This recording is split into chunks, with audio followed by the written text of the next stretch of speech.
ആകാശവാണി. നമസ്കാരം. വാർത്തകൾ വായിക്കുന്നത് രഞ്ജിത്ത്.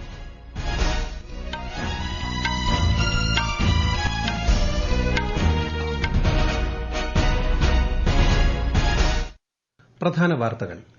കേരളം ഉൾപ്പെടെ 11 സംസ്ഥാനങ്ങളിൽ ഇന്ന് ഉപതെരഞ്ഞെടുപ്പ്. വയനാട് ലോക്സഭാ മണ്ഡലത്തിലും ചേലക്കര നിയമസഭാ മണ്ഡലത്തിലും പോളിംഗ് ആരംഭിച്ചു.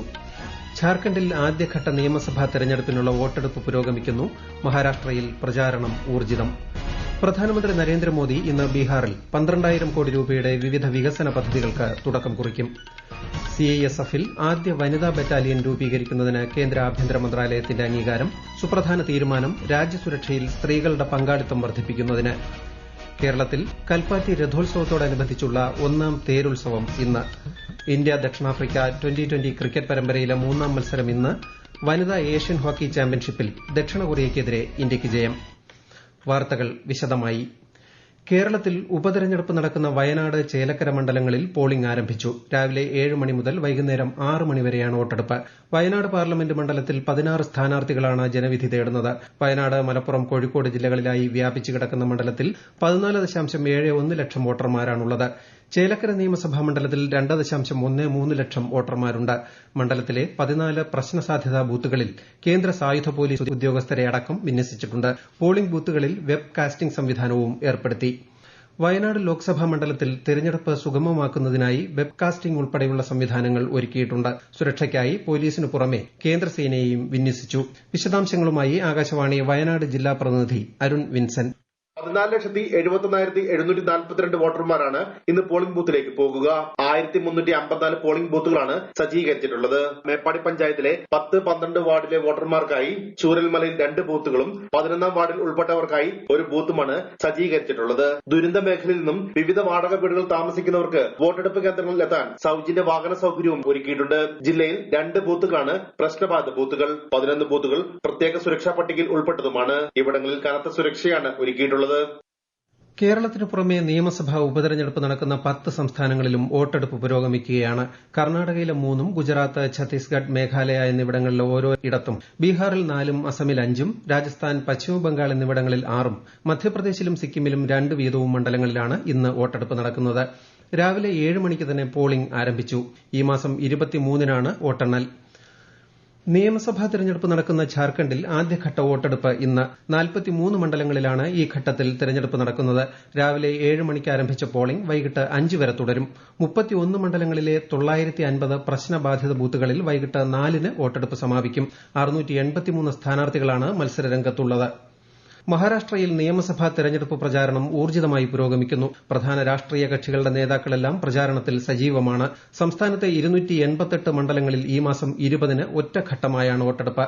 അതേസമയം ഝാർഖണ്ഡിൽ 2ാം ഘട്ട നിയമസഭാ തെരഞ്ഞെടുപ്പിനുള്ള പ്രചാരണവും ഊർജ്ജിതമാണ്.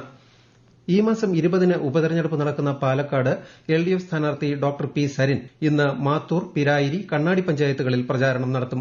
NDA സ്ഥാനാർത്ഥി C കൃഷ്ണകുമാർ പാലക്കാട് ഈസ്റ്റ്, മാത്തൂർ പഞ്ചായത്തുകളിലാണ് വോട്ടഭ്യർത്ഥന നടത്തുക. UDF സ്ഥാനാർത്ഥി രാഹുൽ മാങ്കൂട്ടത്തിലിന്റെ പ്രചരണാർത്ഥം ഇന്നലെ UDFന്റെ നേതൃത്വത്തിൽ ബുള്ളറ്റ് റൈഡ് സംഘടിപ്പിച്ചു. പ്രധാനമന്ത്രി നരേന്ദ്രമോദി ഇന്ന് ബീഹാറിലെ ദർഭംഗ സന്ദർശിക്കും. 12,000 കോടി രൂപയുടെ വിവിധ വികസന പദ്ധതികൾക്ക് പ്രധാനമന്ത്രി തറക്കല്ലിടും. ദർഭംഗയിൽ 1,260 കോടി രൂപ മുതൽ മുടക്കിൽ സ്ഥാപിക്കുന്ന എയിംസിന്റെ തറക്കല്ലിടലും പ്രധാനമന്ത്രി നിർവഹിക്കും. 6,800 കോടി രൂപ ചിലവിൽ പൂർത്തിയാക്കിയ വിവിധ റോഡ്, റെയിൽ വികസന പദ്ധതികളും അദ്ദേഹം ഉദ്ഘാടനം ചെയ്യും. ഈ വാർത്തകൾ ആകാശവാണിയിൽ നിന്ന്. ആകാശവാണി വാർത്തകളും വാർത്താ അധിഷ്ഠിത പരിപാടികളും All India Radio news Thiruvananthapuram YouTube ചാനലിലും @All India Radio news Thiruvananthapuram Facebook പേജിലും AIR ന്യൂസ് _തിരുവനന്തപുരം ഇൻസ്റ്റഗ്രാം അക്കൌണ്ടിലും @AIR ന്യൂസ്_TVM X ഹാൻഡിലും ലഭ്യമാണ്. കേന്ദ്രഭരണ പ്രദേശമായ ദാദ്ര നഗർ ഹവേലി, ദാമൻ ദിയു എന്നിവിടങ്ങളിൽ 3 ദിവസത്തെ സന്ദർശനത്തിനെത്തിയ രാഷ്ട്രപതി ദ്രൌപദി മുർമു ഇന്ന് സിൽവാസയിലെ Namo medical education and research institute സന്ദർശിക്കും. വിദ്യാർത്ഥികളുമായും അധ്യാപകരുമായും രാഷ്ട്രപതി സംവദിക്കും. തുടർന്ന് സാന്താ ചൌക്ക് സ്കൂളിന്റെ ഉദ്ഘാടനം നിർവഹിക്കുന്ന ശ്രീമതി ദ്രൌപദി മുർമു സിൽവാസയിലെ പൊതുപരിപാടിയിലും പങ്കെടുക്കും. ദിയുവിലെ INS ഖുക്രി സ്മാരകം രാഷ്ട്രപതി സന്ദർശിക്കും. CISFന്റെ ആദ്യ വനിതാ ബറ്റാലിയൻ സ്ഥാപിക്കുന്നതിന് കേന്ദ്ര ആഭ്യന്തര മന്ത്രാലയം അംഗീകാരം നൽകി. 53ാമത് CISF ദിനാചരണത്തോടനുബന്ധിച്ച് ആഭ്യന്തരമന്ത്രി അമിത്ഷായുടെ നിർദ്ദേശപ്രകാരമാണ് നടപടി. ദേശസുരക്ഷയിൽ വനിതകളുടെ പങ്ക് വർദ്ധിപ്പിക്കുന്നതിനും സ്ത്രീ ശാക്തീകരണവും ലക്ഷ്യമിട്ടാണ് സുപ്രധാന തീരുമാനം കൈക്കൊണ്ടത്. ആഗോള വെല്ലുവിളികളെ നേരിടുന്നതിൽ ഇന്ത്യൻ പ്രവാസി സമൂഹം ശക്തി പകരുന്നതായി വിദേശകാര്യമന്ത്രി എസ് ജയശങ്കർ. 2047ഓടെ ഇന്ത്യയെ വികസിത രാഷ്ട്രമാക്കുന്നതിൽ പ്രവാസി സമൂഹം നിർണായക സംഭാവന നൽകുന്നത് തുടരുമെന്ന് വിശ്വസിക്കുന്നതായും ശ്രീ ജയശങ്കർ പറഞ്ഞു. 18ാമത് പ്രവാസി ഭാരതീയ ദിവസ് വെബ്സൈറ്റ് ന്യൂഡൽഹിയിൽ പുറത്തിറക്കുകയായിരുന്നു S Jaishankar. As we confront various global challenges, the strength of our diaspora provides us a pillar of support and a strong foundation to address them adequately. I am confident that the diaspora will continue to play a notable role in India's march towards becoming Vikasit Bharat by 2047. ഇന്നലെ അന്തരിച്ച മുൻ മന്ത്രിയും മുതിർന്ന Congress നേതാവുമായിരുന്ന MT പത്മയുടെ ഭൌതികദേഹം ഇന്ന് കോഴിക്കോടെത്തിക്കും. തുടർന്ന് DCC ഓഫീസിൽ പൊതുദർശനം നടക്കും. നാളെയാണ് സംസ്കാരം. വാർദ്ധക്യസഹജമായ അസുഖത്തെ തുടർന്ന് മുംബൈയിലായിരുന്നു അന്ത്യം. 1991 മുതൽ 95 വരെ കെ കരുണാകരൻ മന്ത്രിസഭയിൽ ഫിഷറീസ് ഗ്രാമവികസന രജിസ്ട്രേഷൻ വകുപ്പ് മന്ത്രിയായിരുന്നു. പാലക്കാട് കൽപ്പാത്തി രഥോത്സവത്തോടനുബന്ധിച്ച് ഇന്ന് ഒന്നാം തേരുത്സവം ആഘോഷിക്കും. രഥപ്രയാണങ്ങൾക്ക് തുടക്കം കുറിച്ച് ഇന്ന് രഥാരോഹണം നടക്കും. വിശദാംശങ്ങളുമായി ആകാശവാണി പാലക്കാട് ജില്ലാ പ്രതിനിധി ഫൈസൽ അലിമുത്ത്. രാവിലെ 11നും 12നും ഇടയിലാണ് രഥാരോഹണം നടക്കുക. വൈകിട്ട് 4ന് രഥപ്രയാണത്തിനും തുടക്കമാകും. കൽപ്പാത്തി വിശാലാക്ഷി സമേത വിശ്വനാഥ സ്വാമിയുടെയും പരിവാര ദേവതകളുടെയും തേരുകളാണ് ഒന്നാം തേര് ദിവസമായ ഇന്ന് അഗ്രഹാര വീഥികളിൽ എത്തുക. അതിരാവിലെ തന്നെ അഗ്രഹാര ക്ഷേത്രങ്ങളിൽ ചടങ്ങുകൾ ആരംഭിച്ചു. നാളെ രണ്ടാം തേരും വെള്ളിയാഴ്ച വൈകിട്ട് രഥോത്സവത്തിന്റെ പൂർണ്ണ നിറവിൽ ദേവരഥ സംഗമവും നടക്കും. തിരക്ക് കണക്കിലെടുത്ത് സുരക്ഷാ ക്രമീകരണങ്ങളും ഗതാഗത നിയന്ത്രണങ്ങളും ഏർപ്പെടുത്തിയിട്ടുണ്ട്. പ്രധാനമന്ത്രി നരേന്ദ്രമോദിയുടെ നൈജീരിയ, ബ്രസീൽ, ഗയാന സന്ദർശനം ഈ മാസം 16ന് ആരംഭിക്കും. പ്രസിഡന്റ് ബോല അഹമ്മദ് ടിനുബുവിന്റെ ക്ഷണപ്രകാരമാണ് പ്രധാനമന്ത്രിയുടെ നൈജീരിയ സന്ദർശനം. 7 വർഷത്തിന് ശേഷമാണ് ഒരു ഇന്ത്യൻ പ്രധാനമന്ത്രി നൈജീരിയയിലെത്തുന്നത്.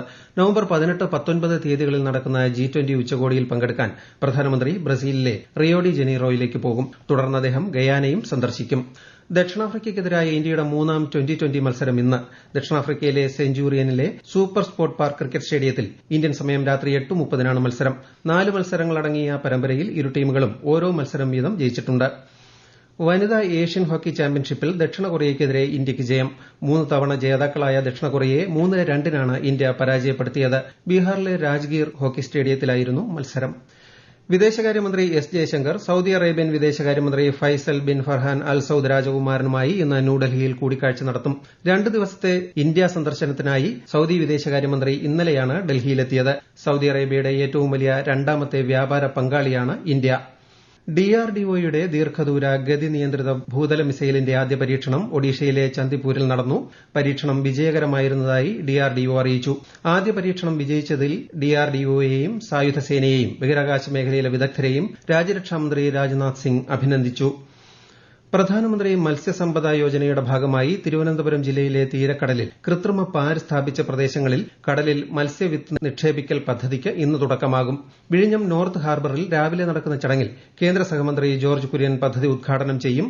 ദേശീയ ഫിഷറീസ് വികസന ബോർഡ് വഴിയാണ് പദ്ധതി നടപ്പാക്കുന്നത്. 66ാമത് അഖിലേന്ത്യാ കാളിദാസ് സമാരോഹ് ഉപരാഷ്ട്രപതി ജഗദീപ് ധൻകർ ഉദ്ഘാടനം ചെയ്തു. മധ്യപ്രദേശിലെ ഉജ്ജയിനിൽ സംഘടിപ്പിച്ച പരിപാടിയിൽ ഗവർണർ മംഗുഭായ് പട്ടേലും മുഖ്യമന്ത്രി മോഹൻ യാദവും പങ്കെടുത്തു. 2022-23 വർഷത്തെ കാളിദാസ് സമ്മാൻ ലഭിച്ച 8 പണ്ഡിതരെ ചടങ്ങിൽ ആദരിച്ചു. പുനരുപയോഗ ഊർജ്ജ മേഖലയിൽ ഗണ്യമായ വളർച്ച കൈവരിച്ച് ഇന്ത്യ. ഊർജ്ജ മന്ത്രാലയം പുറത്തുവിട്ട ഏറ്റവും പുതിയ കണക്കുകൾ പ്രകാരം പുനരുപയോഗ ഊർജ്ജ സ്ഥാപിത ശേഷി ഒരു വർഷത്തിനുള്ളിൽ 24.2 ജിഗാവാട്ട് വർദ്ധിച്ചു. മൊത്തം ഫോസിലിതര ഇന്ധനശേഷി 211.36 ജിഗാവാട്ടായി ഉയർന്നു.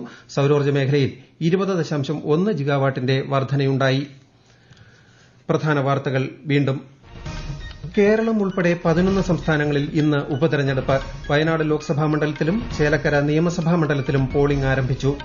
ഝാർഖണ്ഡിൽ ആദ്യഘട്ട നിയമസഭാ തെരഞ്ഞെടുപ്പിനുള്ള വോട്ടെടുപ്പ് പുരോഗമിക്കുന്നു. മഹാരാഷ്ട്രയിൽ പ്രചാരണം ഊർജ്ജിതം. പ്രധാനമന്ത്രി നരേന്ദ്രമോദി ഇന്ന് ബീഹാറിൽ 12,000 കോടി രൂപയുടെ വിവിധ വികസന പദ്ധതികൾക്ക് തുടക്കം കുറിക്കും. CISFൽ ആദ്യ വനിതാ ബറ്റാലിയൻ രൂപീകരിക്കുന്നതിന് കേന്ദ്ര ആഭ്യന്തര മന്ത്രാലയത്തിന്റെ അംഗീകാരം. സുപ്രധാന തീരുമാനം രാജ്യസുരക്ഷയിൽ സ്ത്രീകളുടെ പങ്കാളിത്തം വർദ്ധിപ്പിക്കുന്നതിന്. കേരളത്തിൽ കൽപ്പാത്തി രഥോത്സവത്തോടനുബന്ധിച്ചുള്ള ഒന്നാം തേരുത്സവം ഇന്ന്. ഇന്ത്യ ദക്ഷിണാഫ്രിക്ക ട്വന്റി ക്രിക്കറ്റ് പരമ്പരയിലെ മൂന്നാം മത്സരം ഇന്ന് വനിതാ ഏഷ്യൻ ഹോക്കി ചാമ്പ്യൻഷിപ്പിൽ ദക്ഷിണ കൊറിയയ്ക്കെതിരെ ഇന്ത്യയ്ക്ക് ജയം. വാർത്തകൾ കഴിഞ്ഞു. അടുത്ത വാർത്താ പ്രക്ഷേപണം രാവിലെ 10:15.